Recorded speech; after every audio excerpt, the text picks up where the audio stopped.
Welcome to Cycling Fashion Week, the only global podcast. The Kit Podcast is what we've been called. We're purely focused on cycling style, fashion, drip, lifestyle, elegance, whatever you want. This is us, Cycling Fashion Week. We are back in the building during the festive season. You got your host, Alex. You got Warren. You got Tony. Gentlemen, how's it going? It's going well. I have my real microphone this time, but Alex still doesn't. So the tinny, he'll have the tinny tin. So we are recording this episode in the floating period between Christmas and New Year's, where everyone is just kind of eating Christmas cookies at random hours, not really knowing what date it is. And actually, I don't know what date it is today, and I don't know when we will release this either. We're in this floating period again, but we wanted to do not a holiday episode, but maybe a New Year's episode. We're kind of recapping the year, thinking ahead about the new year. There's been some action as well, some news recently that we wanted to comment on, and just generally speaking, wish our listeners a good holiday period and a happy new year. Unless you're doing the Festive 500. Yeah, that's the unfortunate part about releasing this after New Year's or somewhere in and around, is that the Festive 500 will be done. And people who may be new to the podcast and haven't sort of gone to the back catalog will think that the Festive 500 is still acceptable, an acceptable event to do. They won't know that it's either miserable in the Northern Hemisphere or regular vacation riding in the Southern Hemisphere. So, for those listeners, if this year, if you did it, maybe you'll get a pass because you didn't know, but now you know that Festive 500 is a perennial canal that just is, it's an unacceptable activity. If you want to ride your bike in the winter, well, I think you're a bit foolish. Go on the trainer. And I was happy that it seems we've had some influence on people's perception of the Festive 500. I think not to brag, I think we were among the first ones to really kind of poo-poo the Festive 500. And I saw on the Canadian Cycling Magazine Instagram account, they posted an article that they were promoting. And the title of the article was 5 tips if you're doing the Festive 500.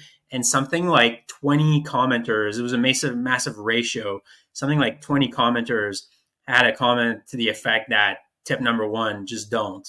And I like to take credit for that. I think it was our influence on people's perception. Definitely. Oh, I'm certain, because sometimes people just need it broken down by 3 wise men, about the realities of certain things. It's easy to get caught up in the marketing, especially Rafa's marketing, and we were able to sort of parse through the mainstream media and give the real information that cyclists are looking for. So speaking of the holidays, did both of you get any interesting cycling gifts this holiday season? Absolutely not. No. Yeah, I don't really trust people to pick cycling gifts for me unless I send it to them. I did order myself some kit from our friends at Grin 27, actually.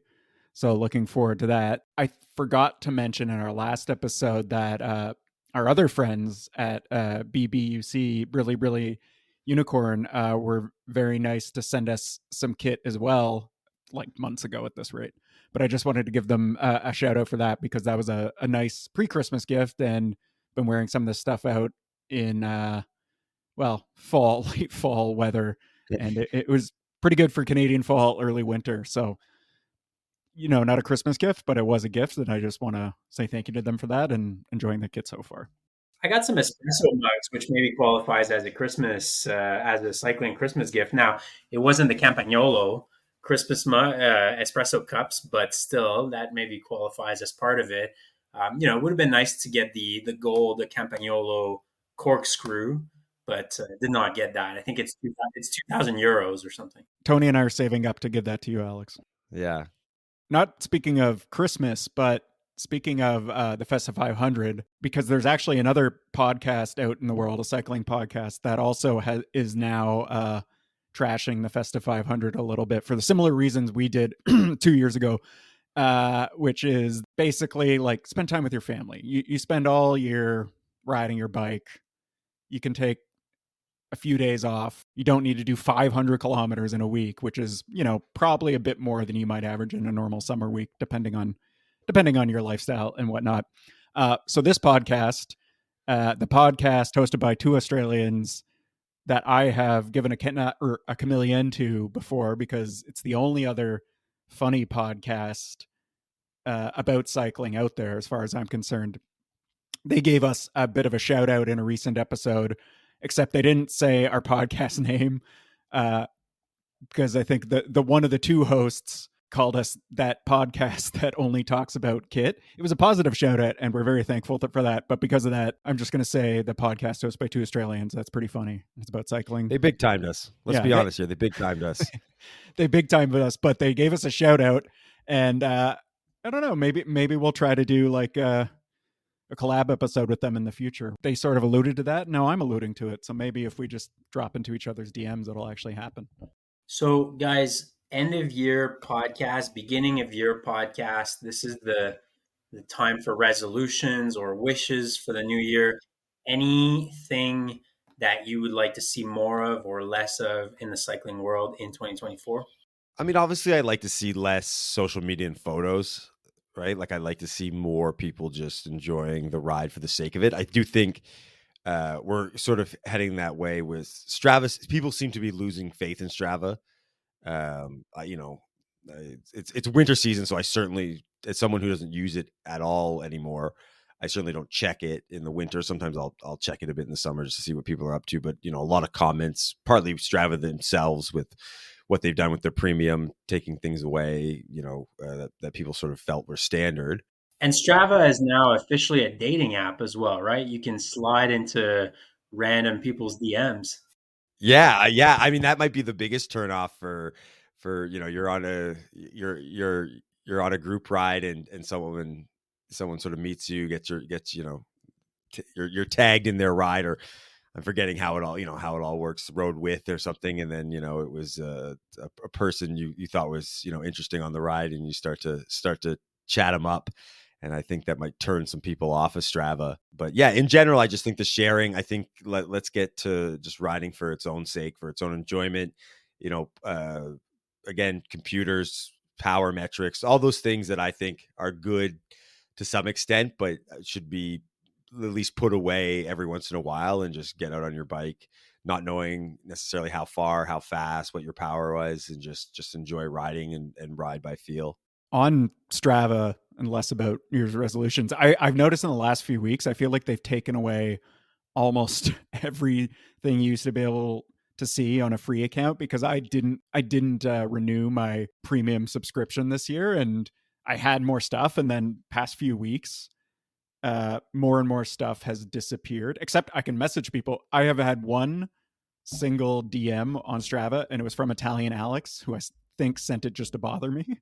And it just said hello or what's up, Warren, or something like that. Anyway, I noticed this year, the year in sport, where they do sort of the wrap up of all your stats, and they make a little graphic thing. It's like a big ripoff of Spotify Wrapped, as a lot of companies rightfully do, because that's a pretty engaging piece of content for the users. Strava made it a premium feature this year, clearly as a way to try to get people to subscribe. But like, to me, that's just very dumb from like a marketing perspective, because the whole idea of Spotify Wrapped is get people to share it and show they're using Spotify, listening on Spotify, etc. And so I think that's a pretty dumb move on Strava's part, to just make it only a subscription feature. I'm not going to subscribe to see that. I can already see what my yearly stats are anyway in your free profile. So maybe next year that's gone too.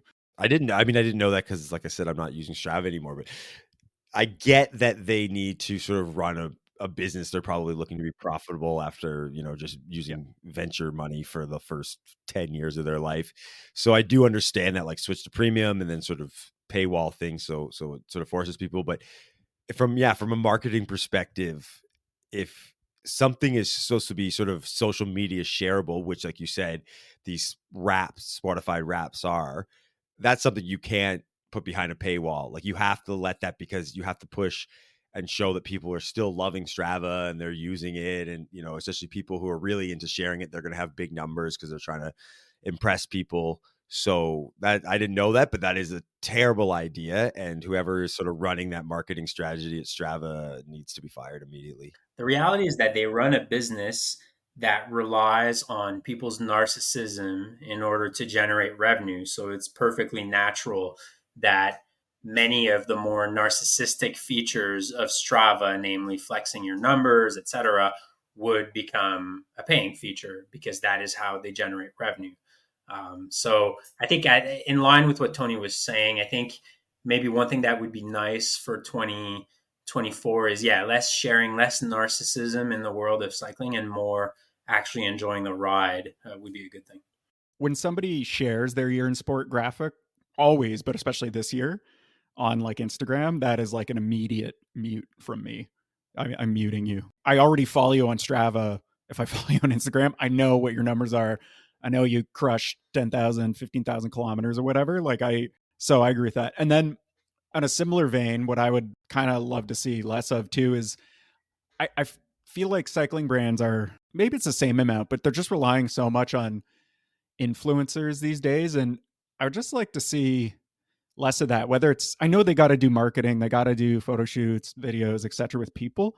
Does that always have to be an influencer who's got all these connections to certain brands? Like, is it that hard to just find people in a local scene? And I know we boost Attacker a lot, and that's because we like their kit. They just completed this project. They called it the Out of Office project, where it was like a contest to, you pitched them some idea to do involving cycling. You went and did it, and they gave you some kit and some money to fund it. Anyway, that just wrapped up, and they got some guy to do it who was going to like ride to 6 different peaks in the US and then like hike up the peaks.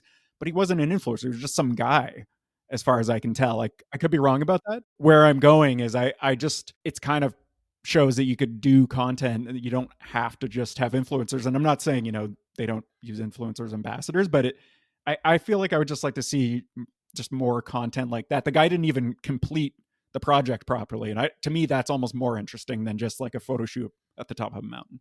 I do wonder, with the downturn in the kit market that many brands have talked about, notably the Attacker guys, when they came on, they talked about the COVID and whiplash, the boom in 2021 and the absolute bust that we've seen in 22, 23. I do wonder if the influencer business model is still viable. Like, can influencers actually live off their partnership with cycling brands at this point? I kind of question it. I'd love to hear if that's true. If there's influencers out there that listen to this podcast, let us know how the business is going overall, if you can live off of it, or if it's just that you get a few free pieces here and there and you kind of sustain your hobby doing that.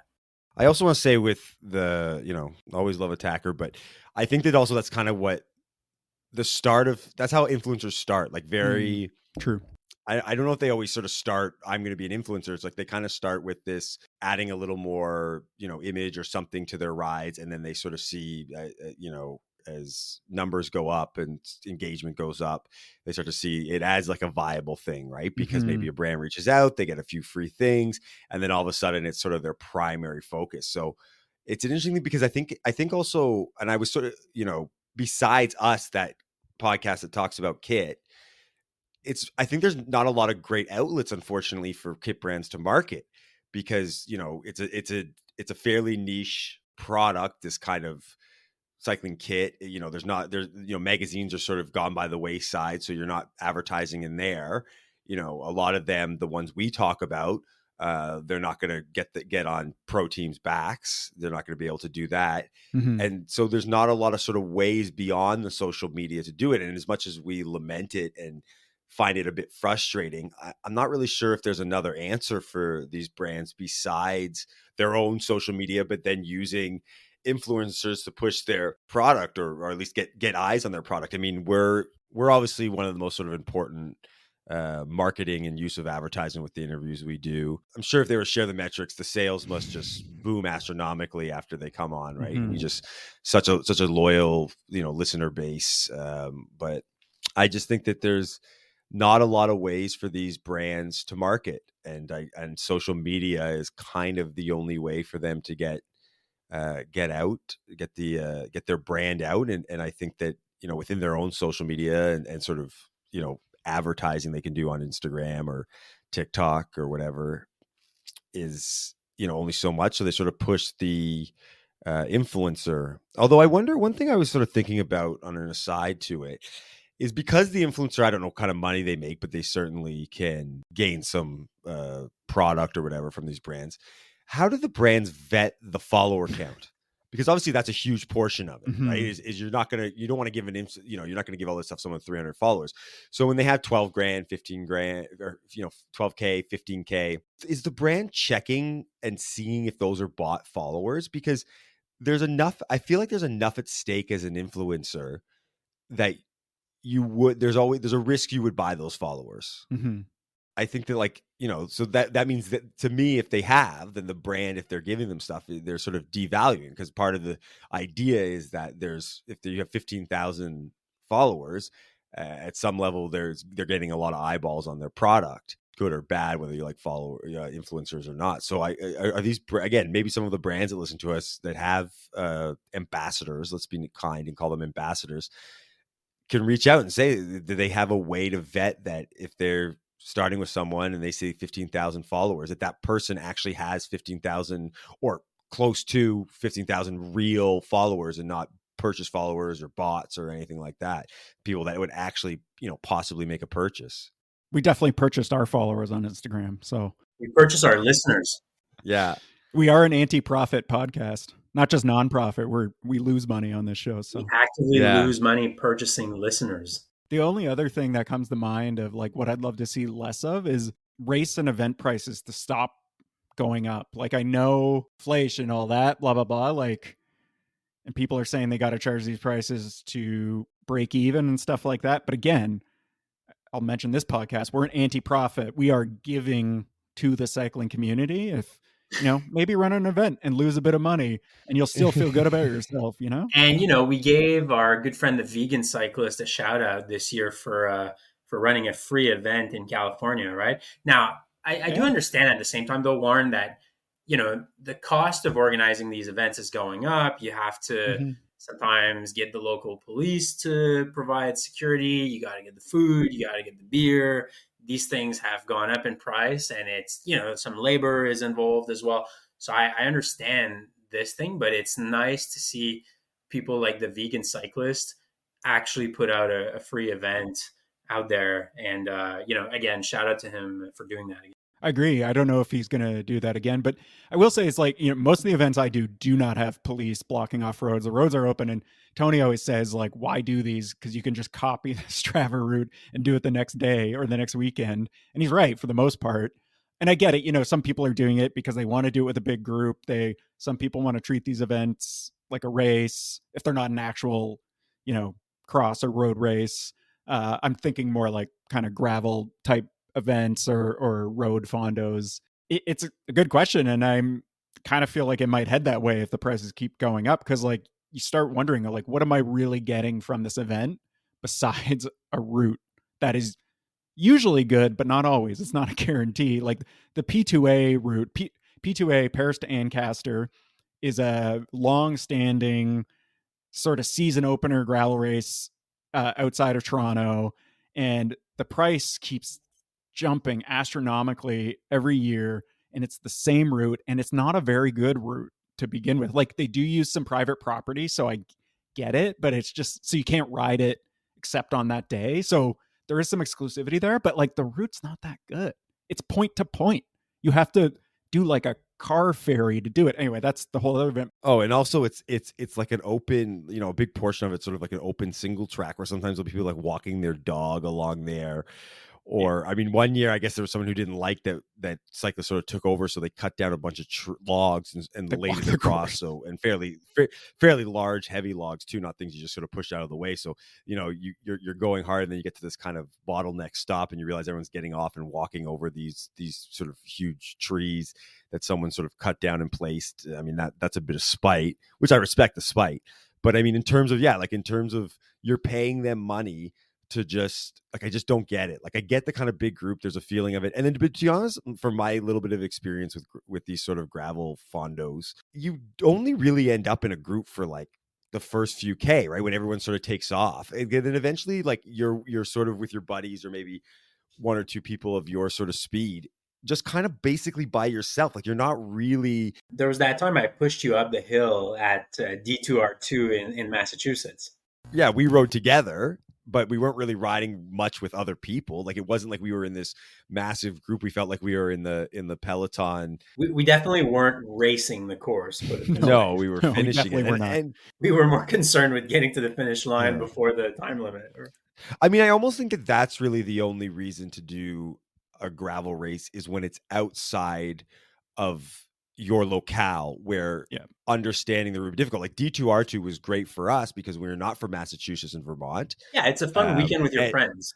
Yeah. But also, I don't think, I mean, I guess we could have like pulled the Strava route, but I don't think we would have, considering how long and it's an area we don't know. I'm not sure we could have sort of cultivated as well doing it. So there's kind of this element where that sort of makes sense. But like if you're doing something, 45 minutes outside of your city where you kind of, especially when you've like something like P2A where people have done it for years and years and years and you kind of already know it, it just seems kind of useless. So I think I'll give a pass to people who do gravel rides as long as they are not near a location that you're comfortable with. Like they're out, like, you're going to go do the Rift in Iceland. Like maybe you want something sort of organized and sort of pre-planned for yourself than just going, and not that you can't go just like ride Iceland, but maybe that sort of helps motivate you. But you don't need to do ones that are like an hour away from on roads you normally ride. I'm not against events, to be clear. I do a lot of them. I do tons of gravel events in Ontario, most of them well outside of the Toronto area. And it's just the prices. It's the higher they go, the more I got to, reconsider which ones I'm going to do and which ones I'm not. And that's, I'm not even going to, I think Tony last episode, he went into the rant about the Ontario cycling body and cyclocross races, because that's even crazier. But gravel events, which have a good turnout, like there's actually a lot of people going. It's just cycling's already such an expensive sport. Like to also do these events is, I would just love to see like the price stay the same or only go up by like a couple, like 3%, not 10 or 20. D2R2 in New England, though, worth it. Incredible course, Totally. really well organized event too. So I wouldn't lump them into that bucket of sort of ill-organized, too expensive events. I would say that one is really worth it. Can I just go back, because we were talking earlier about the vegan cyclist who organized a free event, and just because we were talking about narcissism earlier as well, I just want to give the vegan cyclist another shout out, which there was a fair amount of narcissism in that, but that dude is such a strong rider. Like, it's incredible. He posted a video or sort of a photo of himself on Instagram earlier in December looking absolutely ripped. He was on Zwift without a shirt on. The guy rode for 13 hours at an average of 225 watts. Like, Gross. Dude's got 2 kids. He runs a business. I don't know how he does that. And look, it was a highly narcissistic post that he did, and it goes completely contrary to what we said earlier about sharing less and not sharing your numbers and pictures of you and so on. So I will kind of throw him in the canal for that, but I'll also give him a camélia for his numbers because it's mind-boggling. Plant-based diet. I've said in the past, we were like jokingly saying who's worse, vegan cyclist or Phil Guyman, and I said it was obviously Phil Guyman, and partly because vegan cyclist, he's just some guy who's turned himself into this incredibly strong cyclist. So but vegan cyclist just seems like pleasant to be around. Like, he just seems like a nice guy overall. I like the vegan cyclist personally. I'm not a vegan, will never be a vegan. I'm a 100% meat eater, but love the vegan cyclist. Okay, well, one last thing for me, and that's going to be a bit of a boomer take to complain about the weather, but like 2023 has just been so bad from a weather perspective. It has been absolutely awful in my area. It was forest fires, then it was just rain, like all the time. Gravel roads were just muddy, just awful. And I always canal the Festive 500, and I absolutely hate the Festive 500. But this year, there's no snow at Christmas, so usually I'm kind of sneaking a ski day or two, but that was not possible this year. So I thought, oh, great, I'm going to ride outside. I won't do the Festive 500, obviously, but I'll go out for like a 40K ride. And it's like 6 degrees Celsius, but just pouring rain all the time.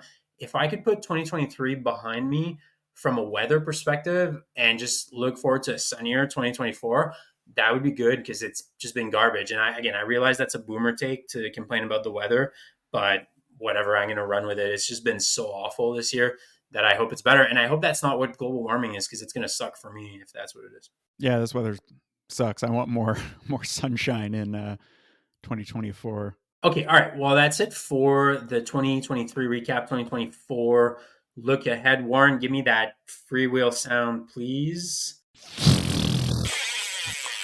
We will do a little news segment here. There's been a lot because we haven't, again, we meant to do a Christmas gift for Cyclist episode. We didn't get around to it, and we're just busy and also a bit lazy, I guess. So that didn't happen. But we are here for the news in terms of releases and kit. And okay, the first one, that is my element. It's what I want to talk about. I have a lot of takes on this one, and we will do a fuller episode on watches because, again, I'm going to take credit for this. I think we started that trend talking about watches in cycling.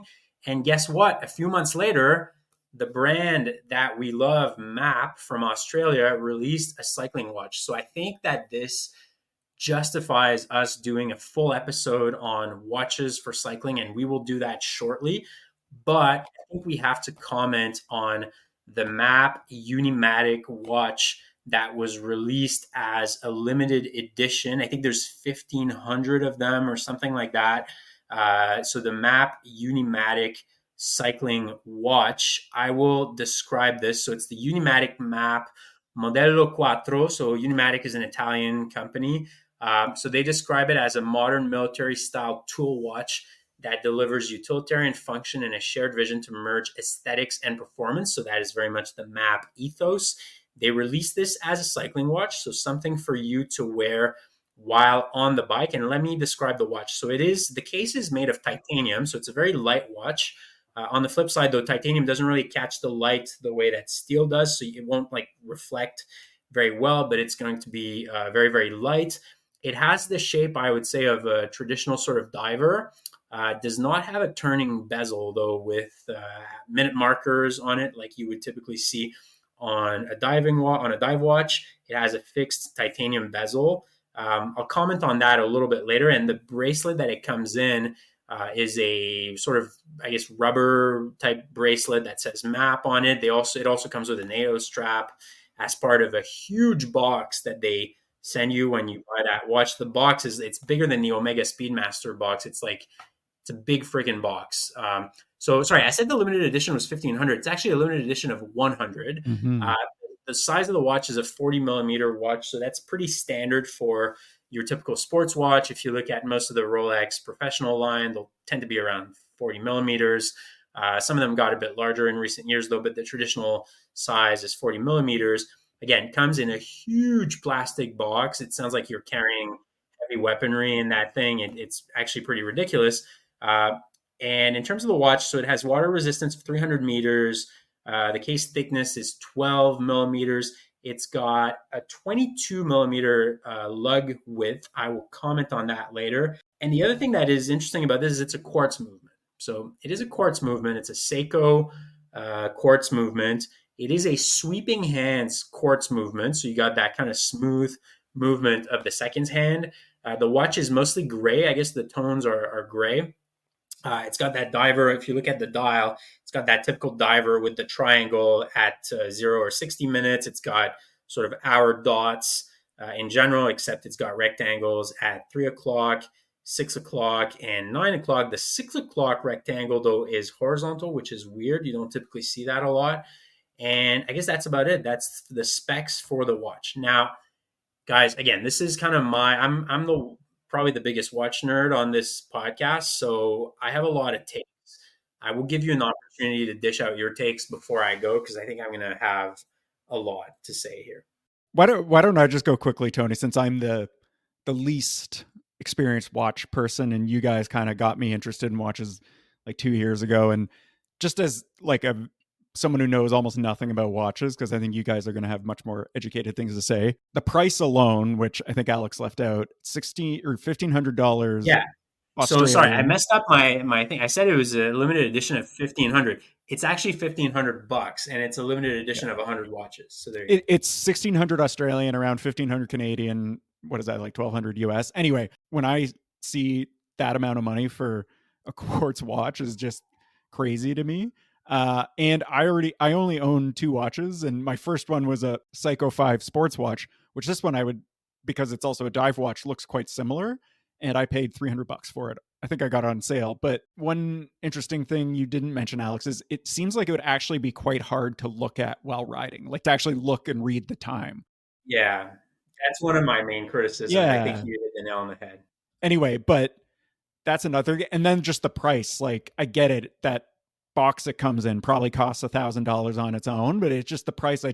I saw a lot of people chirping the price on Instagram and stuff. So we're definitely not alone, but those people maybe don't know a whole lot about watches, because we did have a few DMs from people, and there was a few people who seemed to know a bit about watches who actually didn't totally hit it. But anyway, just for me, the price is just, it feels like just so outrageous, such a like partnership. I don't want to call it a cash grab. It just, I don't know. You can get you could get multiple nice watches for that price, or like one really, really nice watch for around that price point. And that's kind of that was my gut reaction when this first released. I first want to say we love MAAP. And I mean, if you listen to our MAAP interview, I went off on the whole history of how much I love them and how important they are and stuff like that. But I think we've always said that even brands we love, when they have a miss, we'll mention that it's a miss, and this is a huge miss. We are a pro MAAP podcast. Yes. Yeah, sure. but this is a huge miss, a huge missed opportunity. I think Alex will probably be able to say everything that I'm thinking of saying. But one thing that I am actually not even going to criticize MAAP for, I'm going to criticize UNIMATIC for, because they do make some watches with, they do make automatic watches at automatic movements. I don't know if they do in-house. I didn't look that deep into it, or if they're getting like ETA movements or something. But because this is a kind of a market that would maybe be different than their typical market, automatic watches are usually what gets people kind of the bug, which will eventually get them into the collecting and, spending more and more money. And so you think from a UNIMATIC standpoint, they'd be saying like, trying to push MAAP to be like, let's do an automatic watch, because if we can grab that kind of audience to sort of, that aren't used to watches that are Garmin watch wearers, Apple watch wearers, and they're going to get a mechanical automatic watch, maybe they'll get the bug, and maybe that'll get them to buy sort of more, and I'll get them to buy more UNIMATIC automatic watches. I think that lots of issues with what MAAP sort of done, but it is a partnership. And I think UNIMATIC had a huge miss for putting, of course, watches in what people essentially will feel they're sort of, they're buying the brand MAAP as opposed to like a quality watch, and will sort of feel they just bought a really expensive Casio.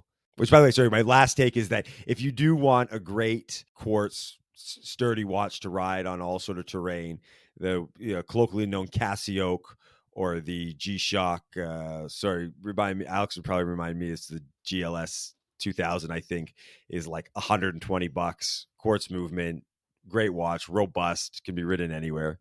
Okay. All right. Where do I start? So again, I like MAAP a lot. They've made some of my favorite kits. I think MAAP generally do things very well. And I feel like MAAP usually properly researches what they do before they do it. And the result is usually good. This here, I don't think was done very well. And I'll explain why.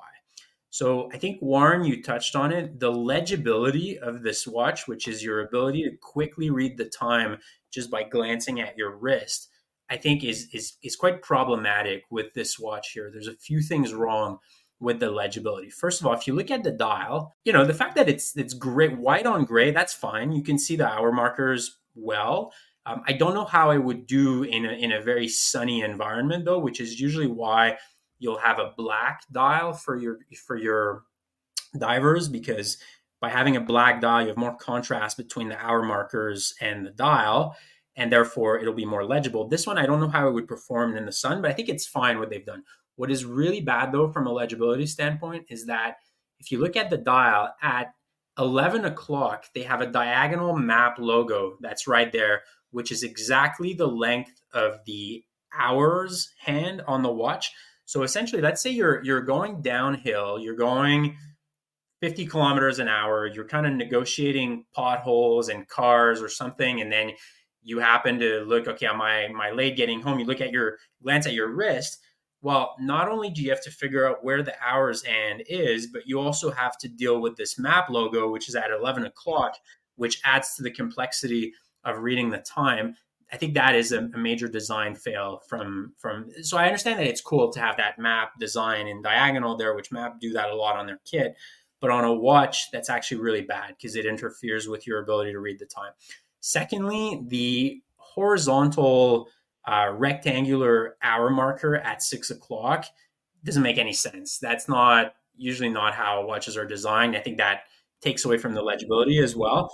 And my other main complaint about the design of that watch is that the bezel on the watch is a huge missed opportunity. First of all, it's a giant bezel. It is so chunky, it is so bulky, but they don't have turning. It doesn't have a turning function like you would have on a dive watch.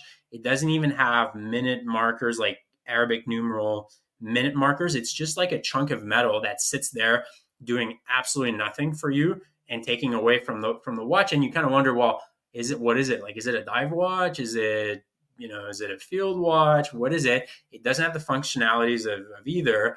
And it doesn't very look good. It just adds to the bulk of the design, doesn't do anything.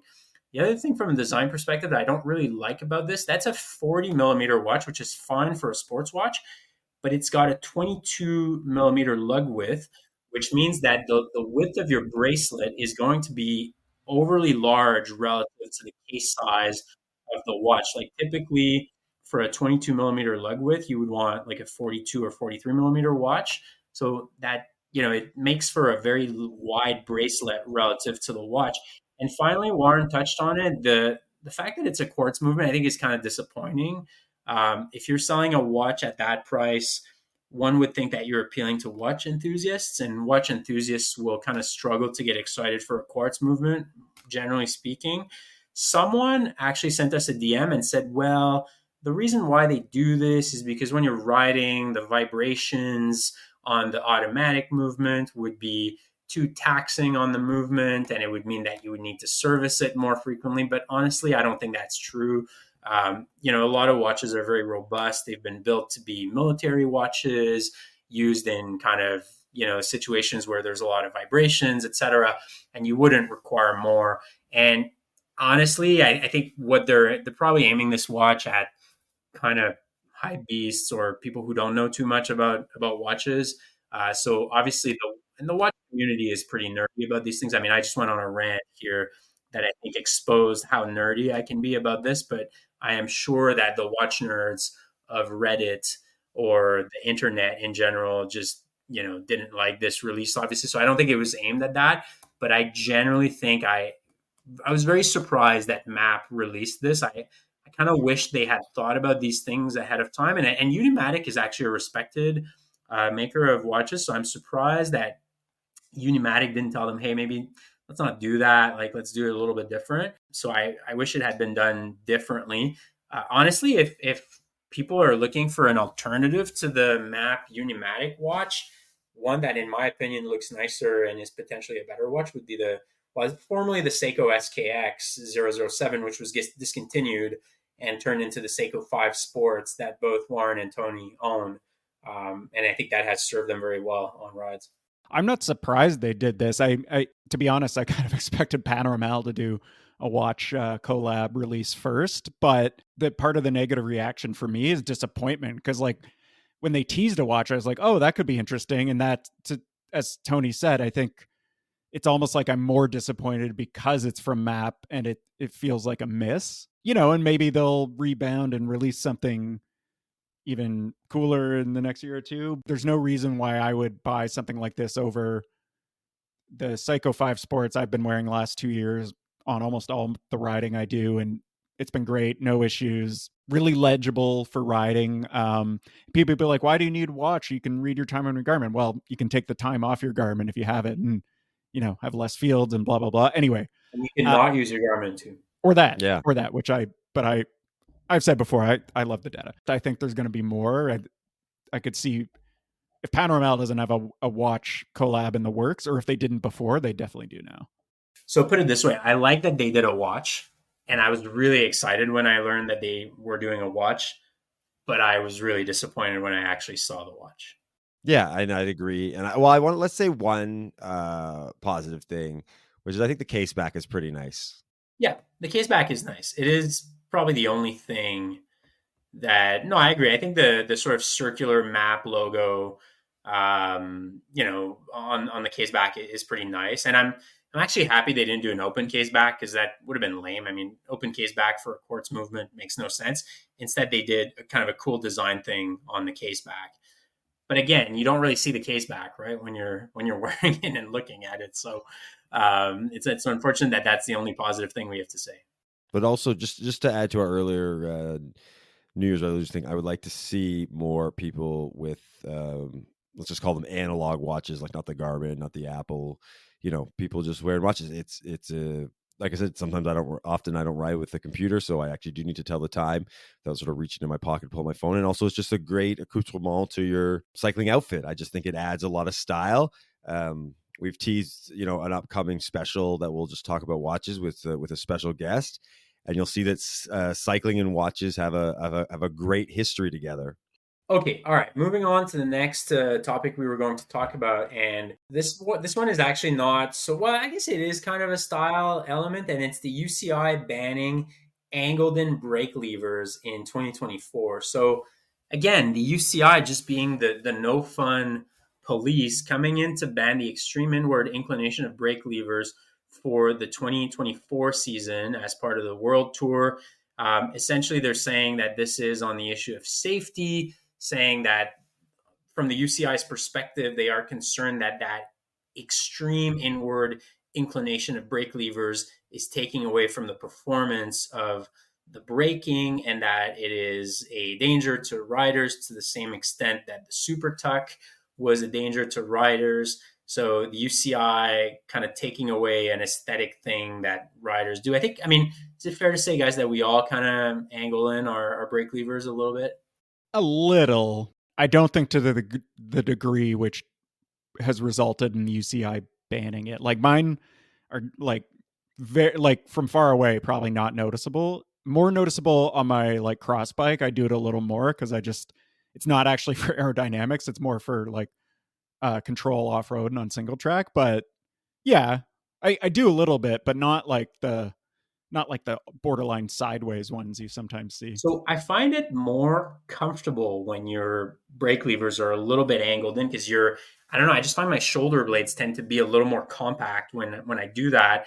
And from a position perspective, I find it more comfortable. But I guess UCI is concerned about safety.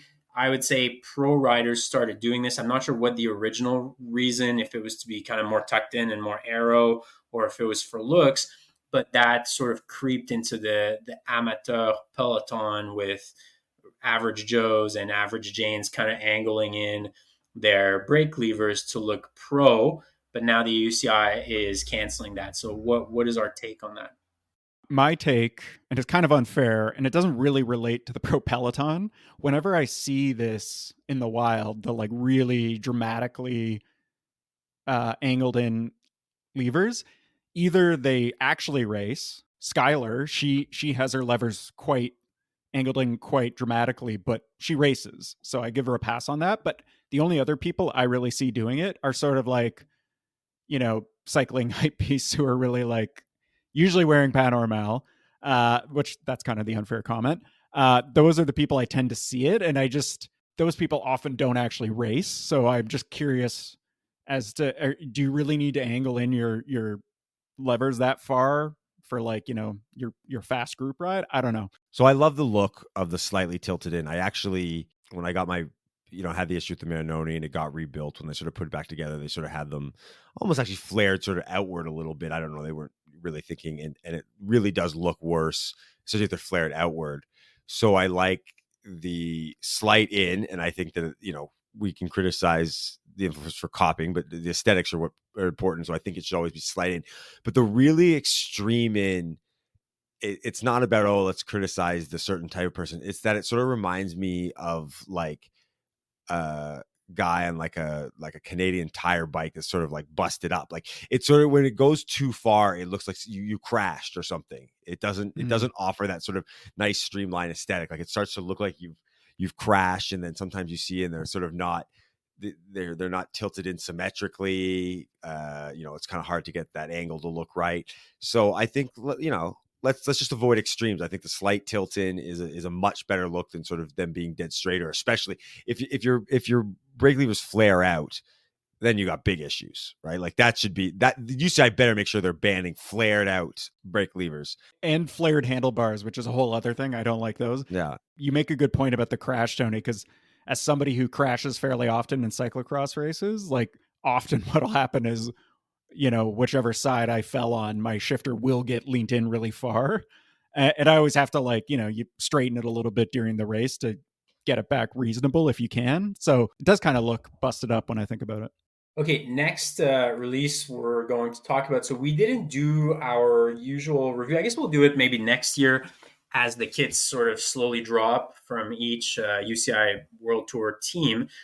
But I think this one is a big one, and we need to comment on that because that was, I think, potentially the consensus best kit in the pro peloton of the last few years, or one that has generally gotten props pretty consistently from us. And it's AG2R Citroën's 2024 kit, which was revealed. And you will not believe what they did. They took out the signature chocolate bibs that I would say was the cornerstone of that kit. And they replaced it with just boring black bibs, basically. And essentially, what happened there is that the team now has a partnership with the French sports gear store Decathlon, which is in Canada now, which is quite present in Canada. And the team is now rebranding at Decathlon AG2R La Mondiale. So they're dropping Citroën, the car maker, as a title sponsor.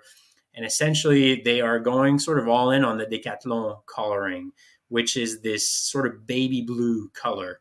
And the kit is made by Van Rysel, which is the Decathlon house brand, which we've talked about their kits in the past. I think, Warren, correct me if I'm wrong, I think they used to make the Cofidis kit before, last right? year. Last Yeah, year. and so now they're pivoting to AG2R's new kit. And what is happening on this kit is that you have diagonal line on the jersey, which says Decathlon in massive white lettering on baby blue. The top part of the kit is baby blue. It's got ribbing on the sleeves. So the sleeves are ribbed and it says AG2R La Mondiale on them.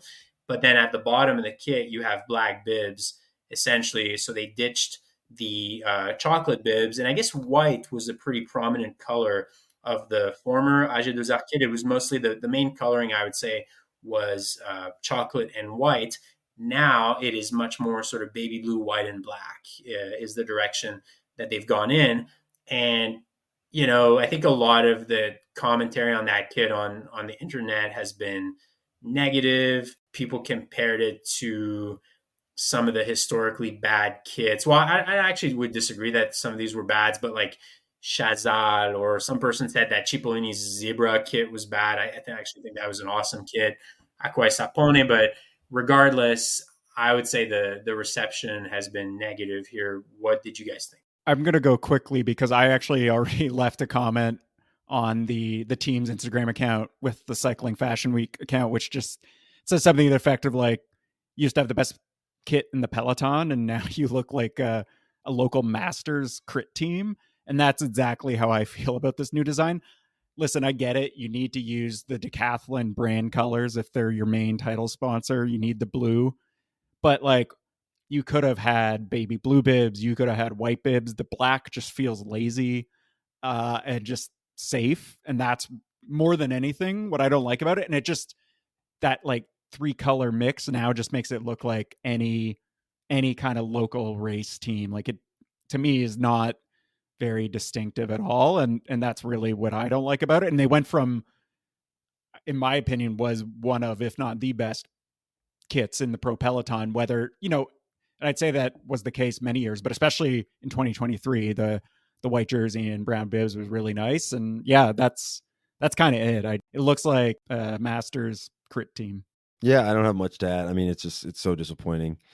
And I mean, I guess this is sort of the cycle when so many, sponsors come and go, and a lot of what the kit design is relies on those sponsors. So this is, an extremely disappointing like you said, to lose the brown bibs, but again, big, Decathlon's a title sponsor now, and they're going to want their colors to sort of represented. But there was so many more clever ways they could have added, especially knowing how iconic the brown bib was. I think Warren's idea of the baby blue or sort of light blue would have been incredible, just sort of to add that nod of like, hey, we're doing, we're going to do bibs a little bit differently. Could have been very complimentary, but they totally missed out here.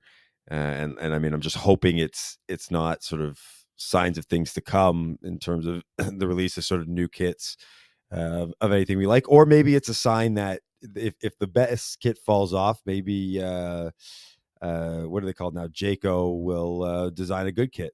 My take is I can't take anyone wearing a baby blue kit like that seriously. The baby blue color just makes this thing look ridiculous. I realize it's the Decathlon color, but it's just not a good color for kit overall. I think royal blue is fine, electric blue, and even navy is fine. The baby blue just unfortunately looks a bit ridiculous, which is sad because I feel like if there was a Quebec national champ kit, it would probably be baby blue as well. But this is just bad. And with the black, it does not look good. That's probably a 2 out of 10 for me from AG2R La Mondiale. On the more positive side, though, we have the Bora Hansgrohe kit, which was released, and Bora Hansgrohe no longer has Le Col as their kit maker. This is made by Sportful, and Bora Hansgrohe has gone in a slightly different direction. They have gone in a forest green. So they have one side of the kit is forest green, and there's sort of a tone on tone there with the Hansgrohe logo on sort of a more turquoisey green, I would say. But the other sleeve and the other side of the kit is a sort of a lime green or yellow, I guess, color, which creates an interesting contrast. And what's really fun about this kit is that the bibs are forest green. So you have continuity from the top part of the kit to the bottom part of the kit, and you have that transition into the lime green on the right shoulder of the riders. And there's I'm not sure what that company is, but Ötztal, which I don't know, sounds like some German company, but they have like these red patches on their sleeves, which adds a nice touch of a different color, which is obviously red on the sleeves, which looks really nice. So for me, I like that. They say that the reason for the new color of the kit was to be more in line with the Skoda logo, which I think is one of their sponsors. So Skoda is the, I think, Czech or Central European car maker in any case. That's a new kit from Bora. I've generally not liked their kit when it was Le Col making it, but now that it's Sportful and there's been a bit of a design change, I find that it looks pretty cool. So what did you guys think? Less is more in the sense of I don't think the addition of the other arm, the sort of lighter, the lime green, was necessary. I think that the color choice of that sort of forest green, that dark green, is a really nice color choice. I mean, I don't think that the logo placement was particularly it's not like it's poorly thought out, but it's certainly, doesn't enhance it, but you got to have the logos on. But I just don't really understand the need for that. It seems like they're sort of over designing it.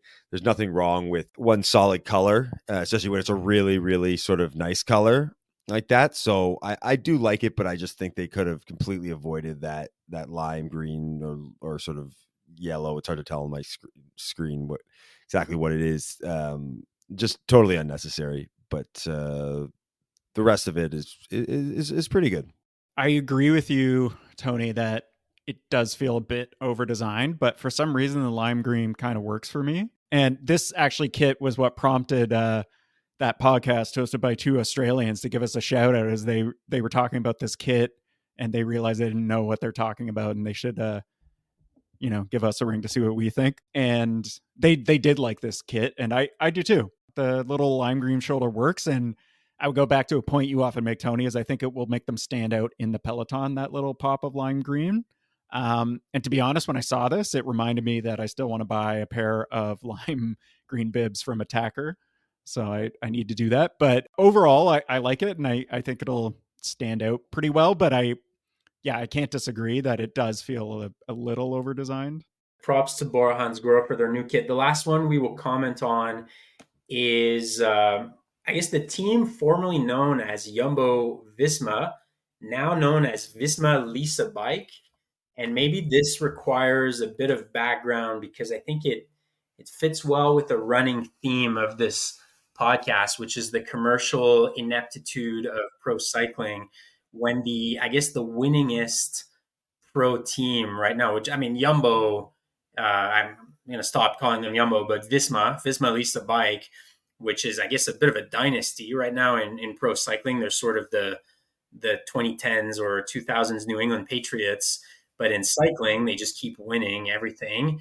When these guys can't even keep a title sponsor because the sponsor can't really see that it makes sense to continue to sponsor it, it really makes you question the commercial viability of the current business model that you have where companies decide to sponsor teams. And the story there is that Jumbo is a Dutch supermarket chain where they had been involved in cycling for a long time, and it seems like they were also involved in sponsoring motorsports. But what happened is in September, their then CEO, a gentleman named Fritz van Erd, was arrested for suspicion of money laundering. The company had some difficulties, and so they began to pull their sponsorships from sports. They pulled money from motorsports at that time. They said they took a critical look at their activities in motorsport. The only exception to that was their contract with Formula One champion Max Verstappen. So they kind of decided that cycling had to go, but Max Verstappen was good. Somehow that was bringing in money. Regardless, Visma, which is a Norwegian IT business, decided that there's no news on their status with the team, so they continue. So fast forward, and now we have Visma Lisa Bike. Kind of a ridiculous name when you think about it, but it is what it is. At least I guess the sponsor is involved in cycling. Anyhow, this brings me to the kit. They have released their kit, and I mean, guys, we're gonna be honest here. It's pretty similar to the previous years. It's black and yellow, so pretty recognizable. Has the Visma logo, in massive lettering on the front. What is different about this one though is the kit has sort of a honeycomb pattern at the bottom of the shirt. So like alveoli, I guess you would call them in English. And that has led to people calling the team the Killer Bees, which I think is a name that will probably stick with them. Anyway, that's pretty much the only change. They still have the accented E on the shoulders for Cervelo, which makes their ugly bike that they ride. And the bibs are black. The socks are white. And yeah, pretty, I guess, good continuity on that kit. I do like the honeycomb personally. I like bees. I like flowers. I think that's nice. But other than that, nothing else to add other than I wanted to mention that little story with the CEO embezzling money, because I think it's a nice touch where when your sport relies on the benevolence of oligarchs and companies that get involved in money laundering, I think it should lead to a questioning about the business model of the sport. I was going to say, I feel like the embezzling money is pretty classic cycling. And then just one other thing I was going to note it reading the press release. Apparently they've used the honeycomb before. I don't remember seeing it, but anyway, the Richard Plug, the team principal, mentioned that they're retaining that. So honestly, I've never noticed it, but I just wanted to call that out. So I would add again, less is more. I actually hate the honeycomb. I think it's unnecessary. I think that I like the kit. I think it's their yellow. It's nice. I've always felt the sort of font in the Visma logo was nice for a sponsor logo. Obviously the hierarchy. Lisa Bike is a pretty stupid name. But they've sort of done a decent job integrating it. I like the texture on the sleeves, which I'm sure is more for sort of performance and aerodynamics, but I think from an aesthetic perspective, it's very nice. But I think the honeycomb is just it's an addition of absolutely nothing necessary. They're so prominent that Visma yellow, they didn't need to add anything to stand out. I think that it's totally unnecessary. I think they should have just done exactly the same kit, but just no honeycomb. And I think it would have been, a knockout of the park. No, I disagree with the honeycomb. I think it sort of evokes a mountain equipment co-op starter jersey that's trying to be kind of fun and funky or something. It's not for me at all. I don't like it. For our non-Canadian listeners, Mountain Equipment Co-op is sort of the equivalent of your REI in the US or Decathlon, really, I guess, in Europe, except more like, yeah, it's an outdoorsy store chain. Anyway, so I see what you're saying. I'm just curious what the connection to the honeycomb is. Like, do they have a honey sponsor, or is it just that they want to be called the Killer Bees? I'm not sure. I'm not going to say much more than what you guys already have because I think you've covered it. I will say that I actually like the white socks with the yellow and black bands that tie in with the rest of the kit, because I find often pro teams socks are like an afterthought, except for like EF. They usually, with the mismatched pink socks, I think this year, the year before, things like that, they put thought into it. Otherwise, it's usually just like a white arrow sock or maybe a black arrow sock, and that's it. So I just appreciate that they've put some thought into connecting the socks to the kit, and the white bottom still allows it to flow nicely into the white shoes that the four riders in the press release are all wearing: Wout, Vingegaard, and I don't know. So, by the way, Lease a Bike is an interesting business. It seems like a German company that does bicycle leasing, working with employers and employees, where it seems like they work with employers so that a company would lease a bunch of bikes from, I guess, Lease a Bike, and then provide a fleet of bicycles to their employees to commute to work. They say that it's sort of financially attractive for companies to do that. It provides nice employee benefits. It keeps employees fit.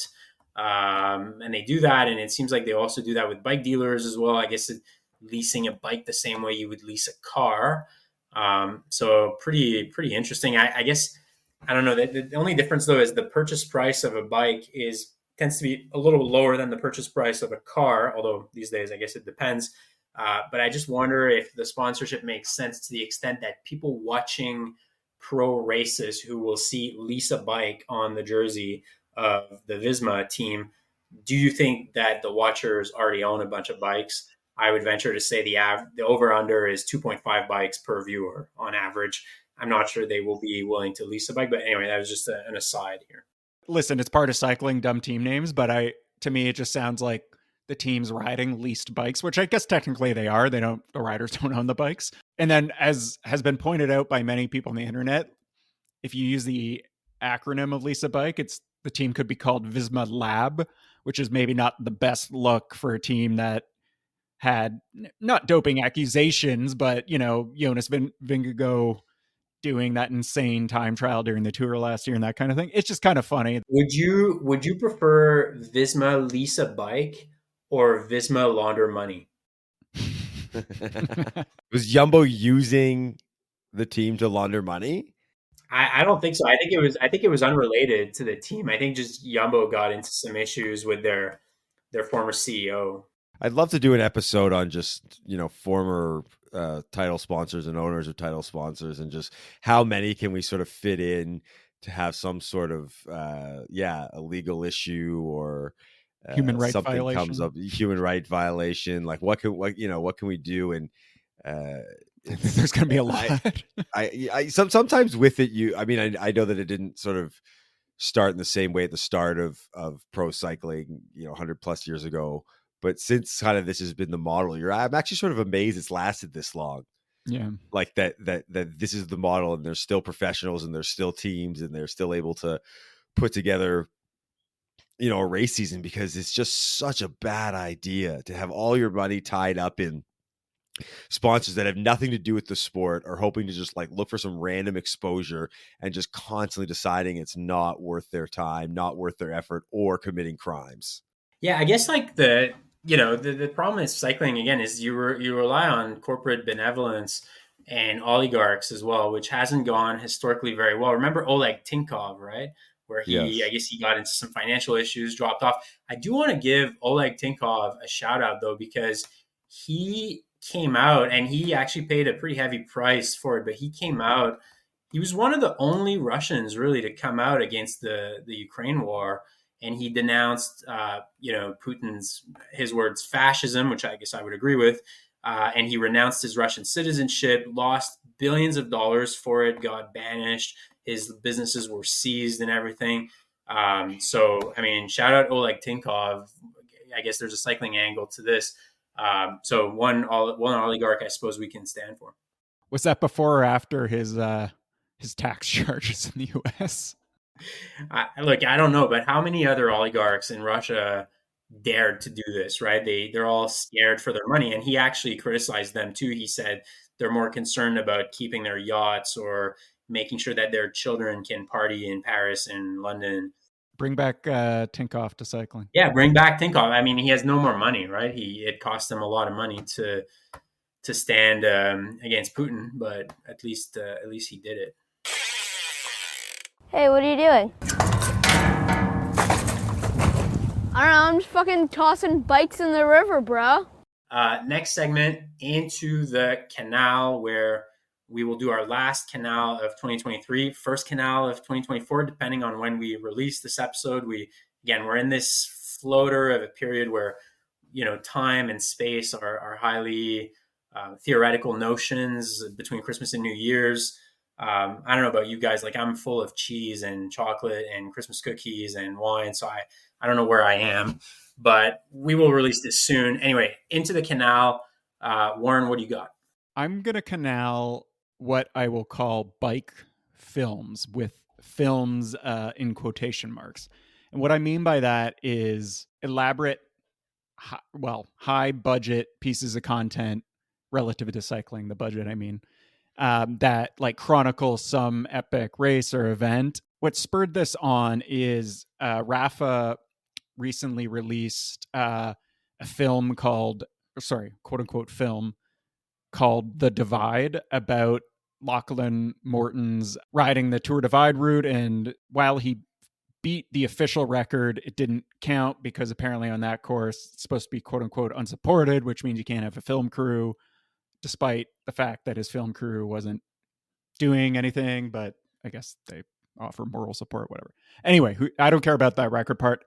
And it's an hour long. It's on YouTube. I think they've been going around doing screenings. It was directed by Lachlan's brother, Gus. So some of our viewers might be familiar with the Thereabouts film series they did, and then the other ones they made for Rafa, which I'm blanking on what those were called. The Thereabouts ones were quite good. I don't think those were directed by Gus, but Gus was riding in that. Anyway, it sort of led to Gus become this cycling or like sports filmmaker, and he makes beautiful looking movies. I think he's got pretty good taste in music, and this one, The Divide, is no exception. Like, it's beautifully shot, amazing scenery. The soundtrack is quite good. Why I'm throwing this kind of thing in the Canal, and not even this quote unquote film, because I actually quite enjoyed it, is just the idea of making more of these. Like, they're always kind of the same story. If you've watched any other of these videos about Lachlan's exploits of doing whatever, riding for the Tour de France route and all the transfers and that kind of thing, it's just like Lachlan suffers a bunch, he powers through it, he runs low on food, he thinks about quitting, he's got equipment things he's got to deal with, etc. But then he finishes it. But also, how many Lachlan Morton films can you make? Apparently a lot. Not a lot. I mean, I like the guy, don't get me wrong, but there's just a lot of Lachlan Morton content out there. There is, but I'm not even talking just about Lachlan Morton content. I'm talking about all cycling content that are basically glorified race or ride recaps. Like, that's kind of what they are. Like, I have a theory. So you're saying the films are all the same. It's like he struggles, he powers through, he finishes it. I get it. And beautiful scenery, like they're all the same. I have a theory as to why there's always more of it. It's because cyclists need something to watch on the trainer. And this is kind of peak trainer content. Maybe that's it. And you know what? I guess I shouldn't be complaining about more content about cycling, because I think this kind of thing actually probably is more likely to get people into cycling than the Tour de France or Paris-Roubaix or anything like that, because it's on YouTube and it's easy to watch, and two, it's easier to understand. I'm going to throw you into the Canal for that take, because I like the well shot cycling content. It gives me something to watch on the trainer. It's beautiful, it's inspiring, it's well shot. There's nice gear, nice kit. I want more of it. Maybe diversify a little bit away from Lachlan Morton. I like Lachlan, but just get some other people in there. Maybe Warren, you're in the I'm in the canal, whatever. The main point I kind of forgot to make is there's already a lot of YouTube content. It's mostly from like all the gravel privateers, like everybody who races the Lifetime Grand Prix makes our good 20, friend 30 Vegan minute. Cyclist. Yeah. Yeah. Well, he actually makes interesting videos. I'm talking about your I don't know. I can't even think of Ted King. The people Or also like random Joes with a GoPro. Yeah. Like, Yeah, and they make 20 who cares? 20 to 30 minute recaps about their like 38th place finish at Unbound or something. And it's the same thing. It's the same story. It's just GoPro footage instead and no music and a shitty voiceover. What I was really trying to say is these films are essentially just well-produced versions of race recaps like that. And I don't feel like you are gleaning any more insights or like profound things beyond what you get in a crappy 20-minute recap. But I don't want it. I just want the images I can watch while I'm doing zone 2 on the train. Well, I don't think I have a Canal or a Camille. I'm happy. I have nothing negative to say about anything right now. So I guess Festive 500, we kind of did it at the outset. Spend time with your family, folks. Don't spend time riding in crappy weather at this time of year. Tony? Yeah, I'm gonna throw myself in the canal, specifically for my need for influencers right now. I've had a very sort of low motivation to hop on the trainer. Weather's been terrible. I had kind of a quite a taper off to the season with not a lot of riding. And I would say that the only thing kind of sometimes it gets my mind in to hop back on the bike, hop back on the trainer is when I'm flipping through Instagram and I see sort of a great shot, usually someone on a standard, and just kind of, lets me romanticize cycling again. It's all the stuff we complain about and they're awful and it's all phony. It totally is working for me right now. A shot of someone somewhere beautiful on a beautiful bike in a beautiful kit, is the only thing kind of reminding me of how much I love the sport and why I need to make sure I get a little bit of fitness back for the spring so I can really get out there and enjoy myself, because there is certainly nothing worse than being fit at some point in your, cycling career, losing that fitness and then getting back on the bike and just absolutely being in agony. Like when it's your first time cycling, it's almost okay. You understand that, but there's nothing worse than just losing all your fitness and your sort of brain kind of tells you that you still have it and you go out and just suffer like you've never suffered because your body wants to push more than it can. But yeah, so I'm throwing myself because I complain about influencers and it's such a rant, but right now they're helping me. They're helping me sort of do exactly what I guess they're sort of meant to do, sort of visualize a life I don't have right now.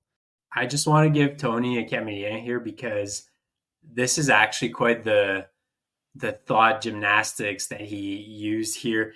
Essentially, Tony used the weather as an excuse for why he's not getting on the trainer, which is the next level excuse. Like, at least my excuse is that I have a 1-month-old and a 3-year-old. So if I get 4 hours of sleep, it's a good night.